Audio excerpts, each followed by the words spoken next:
Do you get like a level up thing now? Oh, cool. That's weird. Casino or? Sure. You pick. Pick one you think looks cool. There. This one? Alright. I like casino-based things. Like my favorite level in Skullgirls is that casino one and the cathedral one. But the levels in Skullgirls are just background art too. They don't really do anything. Yeah, they're cool though, you know. Yeah. I don't think I've ever played this level. I like Vegas-based casino things. Like Fallout New Vegas is my favorite Fallout game. How many Fallout games have you played? Well, 2. 2. 4 in New Vegas. Yeah. I haven't played any. I was just curious. The first 2 are not made by Bethesda, so. So did Bethesda buy them or something? Yeah, Bethesda bought them and then made 3, which was okay. Then they rented it out to a company called Obsidian, who made New Vegas with the same engine as 3, but made a much better game. Uh-huh. And then they got it back for 4. Oh, shit. And 4 is not very good. Well, it's awesome, but it's not nearly as good as before. Like, it has a name to live up to, and it didn't quite live up to it. It's a great game, and many people will disagree with me and think that it was a great spiritual successor, but, I mean, in my opinion, it's not. Yeah. I mean, it's definitely... New Vegas was a great game with a great story, and that made you want to replay it over and over again. A lot like Skyrim. Skyrim's story, you can play it over and over again, whereas with Fallout 4, once you played it once, you kind of want to put it down and never touch it again. Oh. And that should be that's the whole point of, you know, those types of games, is you're supposed to want to be able to play them over and over again. That's kind of like the point. Mm-hmm. Replayability. One of their huge draws. I think every game, or like every game recently, has been praised for replayability. I mean, Undertale was, for sure. Undertale, it does have a lot of replayability. It does have every little minute thing you do, you know, changes your ending, besides like 2 of them. Yeah. And Undertale really is a great game. I wish bigger companies would put that much effort and time into their story that Undertale did. Yeah. Sadly, that's just not how it is, which is kind of depressing. So you'd have like one of those games with like those graphics that weren't like pixels, and then have a game like that, or? Yeah, like it seems that pixel games are like have like the greatest stories, and yeah, because less people put or like there's less time put into the graphics and more into the story. Someone's knocking at my door. Mom, what? I'm streaming. Sorry. What's up? Like they should hire actual like writers to do like the stories for games and stuff. Cause it seems like they don't. They do. They very much do. Or like, who are you? Like, are you talking about a company in particular or in general? I'm talking about like in general. It seems like they don't hire good writers. Like they hire people who are like, like cheap people. They don't like spend money on people who can actually write. You know? It might just be that you're not particularly fond of their style of writing, because I know I don't know about other games, but I know for a fact that BioWare hires like writers. I don't really know a whole lot about BioWare. You told me that you were gonna do Origins. Did you get bored of it? I did. As far as like choice-based stuff goes, I'm used to like the style of like Skyrim and stuff like that.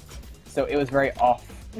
It was not off, but it was a very different feeling. What would you define the style of Skyrim as? I don't know. Just like I really don't know. I don't know how to describe that. Like less dialogue choice and more action choice. Okay, yeah. So it's more like whether or not you kill someone, sort of like Undertale. Yeah, I really like that rather than like dialogue things, where that's where Fallout failed. There's actually a few reasons why Fallout failed. One of which being that like Bethesda's good point is that action-based stuff, and what it turned out to be is neither. Your choices don't matter even a little bit. In Fallout 4? Nah, not at all. Like you can be like, okay, I want to join this faction or this faction. That's really it. Like in all the other games, like every mission you could kill this dude or you could do this. Like I remember in Gamora, in what's that place called? Gamora, I think it is. There's a casino in which there's different ways to do it. You can kill the people in the casino. You could help them. Same with the Luxor. They're cannibals. You could either get them a person to feed on, or you can expose them for who they are and, you know, kill them.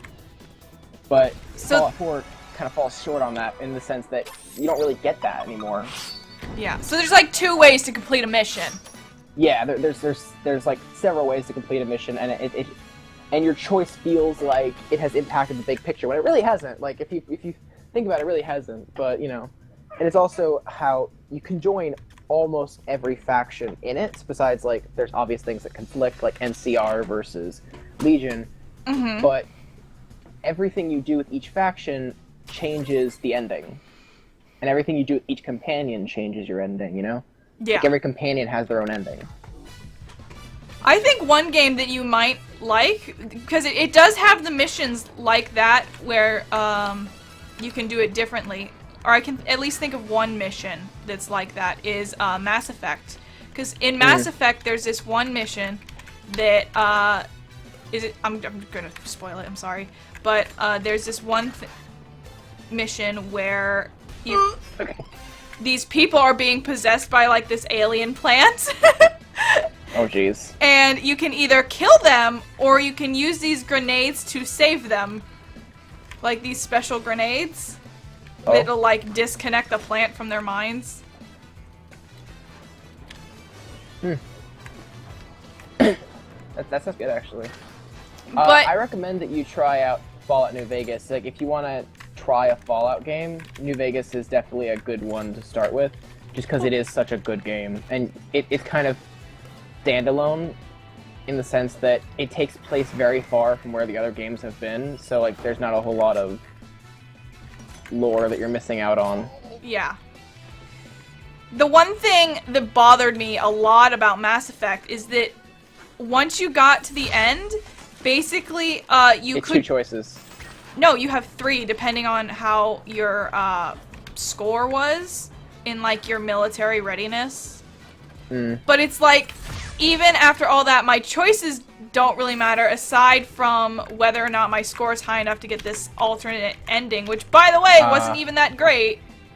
From what I remember, all the Mass Effect games, like, there was a huge thing about, like, how the endings were, like, all the same, except for, like, a recolor. Oh, in Mass Effect? Yeah. Was the ending really that bad, or was it overplayed a little bit? No, it literally is a recolor. Wow, that's... I mean, all in all, I really do like Mass Effect, but the ending was a little bit lackluster. I see.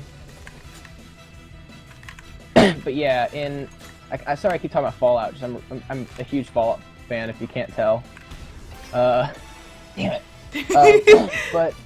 yeah, like you can pick two factions that you want to be with, or you could just do neither and destroy both of them, which is awesome. Mm-hmm. You can side with one, side with the other, side with a super robot that wants to take over the world, or you can just kill everyone and say fuck it. It's pretty fun. And that's in Fallout 4. New Vegas. Oh, okay. 4 was a lot more of an FPS than the rest of them were, which felt good, but it ruined the story and stuff like that because they didn't put enough time into it because, you know, there's not an FPS out there that has a good story. Yeah, it's more like, I am gun guy, see me kill. I am gun dude, bro. So, yeah, it's, another thing about Fallout that sucks is the perks are ridiculously lackluster and crappy. Really? Because Yeah. I briefly watched Yogscast Henna play Fallout, and I thought that there was a ton of perks. So I was like, wow. Okay, there's a ton of perks, but they don't do anything.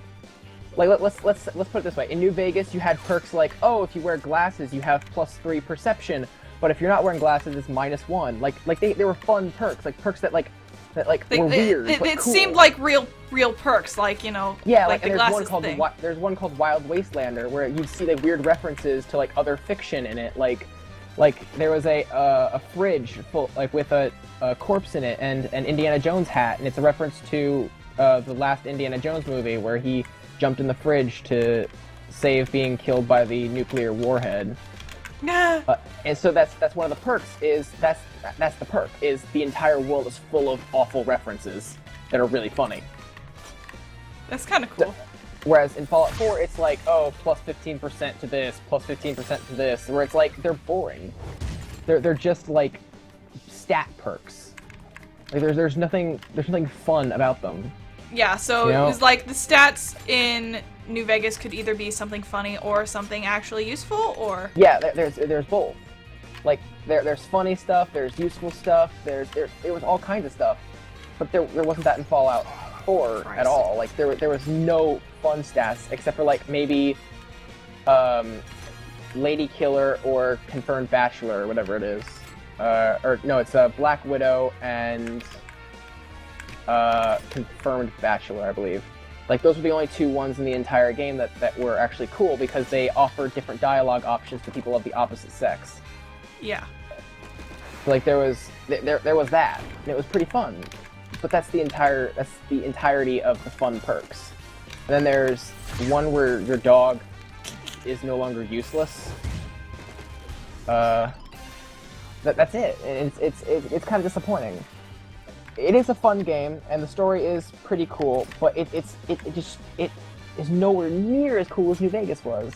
Yeah. So, like I said, if you ever do intend to do another Bethesda game, like if you're like, I'm sick of Skyrim or I'm sick of whatever I'm doing right now, and you're like, I would need a new Bethesda game to quench my hunger for good games, then I definitely recommend New Vegas because it is fantastic. I have gone through every non-Star Wars BioWare game, pretty much. Except their early stuff. Oh, weirdly, I have a weird story. When I was younger, I used to play a game called Baldur's Gate. It was my favorite game. So I was talking to my family about BioWare, because I was like, I think maybe I'd want to, work for BioWare when I'm older and I can write games for them, because I, think writing video games would be cool. And so I'm like, but I don't know anything BioWare has done besides Star Wars and Mass Effect and Dragon Age. So during dinner, I went on their wiki page, and apparently they fucking made Baldur's Gate, which was my favorite game as I was younger. I was like, well, apparently I've been a BioWare fan longer than I thought. Ah, well, it happens. Oh god. So I know what the story of Fallout 4 is, but what's the story of New Vegas? New Vegas is, okay, so you're in the Mojave Wasteland. And so, when the war first started, you know how all the bombs were dropped from China, they nuked us out of existence, and we nuked them out of existence. Yeah. Well, in Vegas, there was a man by the name of Richard, is it Richard? I think his first name is Richard. Richard House. Who had a missile system, and he shot the nukes out of the sky and preserved New Vegas. Sadly, he didn't have all of his upgrades in time because he didn't have a platinum chip that he was trying to get delivered installed in time, so he couldn't save all of New Vegas. He could only save the Vegas Strip. Mm-hmm. So, as stuff is being rebuilt in the Wasteland, as stuff is being rebuilt in the Wasteland, other factions come to power. The two major ones are the New California Republic, whose entire purpose is to bring democracy back to the Wasteland and to basically bring back pre-war values of civilization, which isn't necessarily a bad thing, but they do rule under like martial law. So to some people, that's not a good thing because it is a little bit, controlling. Mm-hmm. But I personally think it's worth it. That's what it comes down to, though. And then there's the Legion, which is ruled by Caesar, and his entire thing is he wants to enslave everybody. Oh, nice. Yeah, he thinks women are useless. He's wants everyone to be enslaved. He thinks if you're not in his thing, you should be crucified. That's a bit extreme. Yeah, he's extreme as hell. And then there's Mr. House, who after all this time, after hundreds of years, is somehow still alive, and they have no idea why. That's the guy who blocked the missiles, right? Yeah. Okay. But he's uploaded himself to a computer, pretty much, preserved his body. You want to do library? Where's that? Here. Alright. So, that's basically the story of it, and then there's a lot of, like, minor things in it, like the different factions, and every companion has a story to follow. Like oh, so like a personal quest, kinda. Yeah, like they all have personal quests to beat. I thought I was you for a second. So yeah, and then depending on whether you do them and depending on how you beat them, every companion has an ending. Like there's this companion, what's her name? She's a super mutant. Mm-hmm. And you can tell her to take her medicine, which will make her forget her grandkids. Or you can tell her to not take her medicine and she'll remember her grandkids, but she'll become like this raving lunatic. Mm-hmm. So, you know, it's a moral choice. Like, what's more important, your memories or your sanity? And you could always do it. And then you could tell her to take them in half doses, which she remembers her family. Kind of. She never truly remembers who they are, but she keeps them in her memory at least. But she's never truly better, you know? Yeah. Like, she still has, like, attacks. So it is like a moral compass thing, like what's worth it. And every companion has that, you know? Like, you can tell, like, certain companions to let go of their past or to capitalize on their past, and it'll change what they are. And then at the end of the game, it'll go through every faction, every companion, everyone. It'll say what happened to them and what you did with them and stuff like that. Yeah. So every that choice sounds you a make lot like Dragon matters. Age. Like, every choice you make matters, and it feels great. Mm-hmm. Like knowing that your faction won, all your companions ended up okay in the end. You know, it feels Or you completely good. fucked them up. Or you completely fucked everyone over.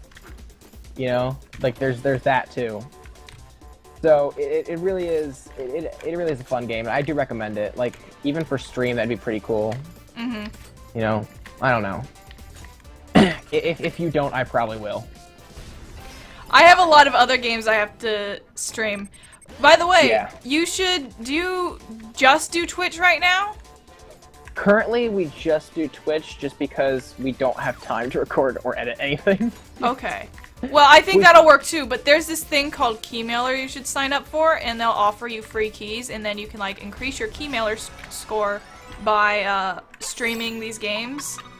And then, like, Ooh. adding tags to the past broadcasts, and I have a few games from them that I have to stream.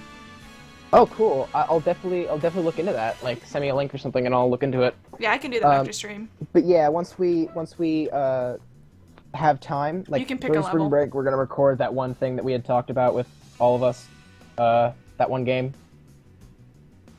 Oh yeah, okay. I was yeah. like, there was a lot of things that we've talked about. I was like, That one game. the one game. That we're all doing separately and then putting together. Yeah, I know. Yeah, that one. We're probably gonna do that during spring break, so we all have time to record it and edit it and stuff. Yeah. Hopefully, that'll work out. Who's editing it? Probably me. Okay. If you need help editing it, I can help out. All right, thanks. I have no idea how to edit, so I may ask for tips and tricks. All right. Do you know what program you're going to be using? It's this one program. I forget what it's called. I have it on my computer. My dad gave it to me, and he's like, "You need something to edit your videos. This is for that." I'm like, "Oh, cool." And I'm like, "I've never heard of this before." And he's like, "Yeah." I'm like, "All right." Yeah.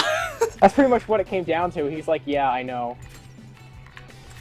Like, what's it called? When we change games, if we do change games, I'll look real fast. Okay. It's like this really obscure thing that was popular years and years ago or something. All right.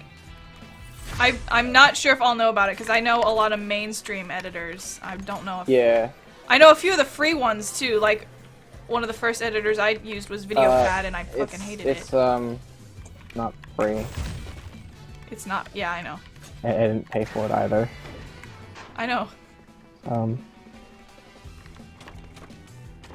Maybe I shouldn't say that out loud. It was given to you, though. Yes, completely legitimately. Hey, I got my first video editor on sketch terms too, okay?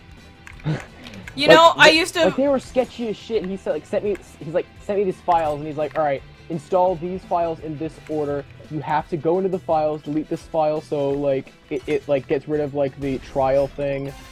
And you have to, turn off your, like, wireless, when installing it, so it doesn't, ask you about the trial every time, and it's like, what am I installing?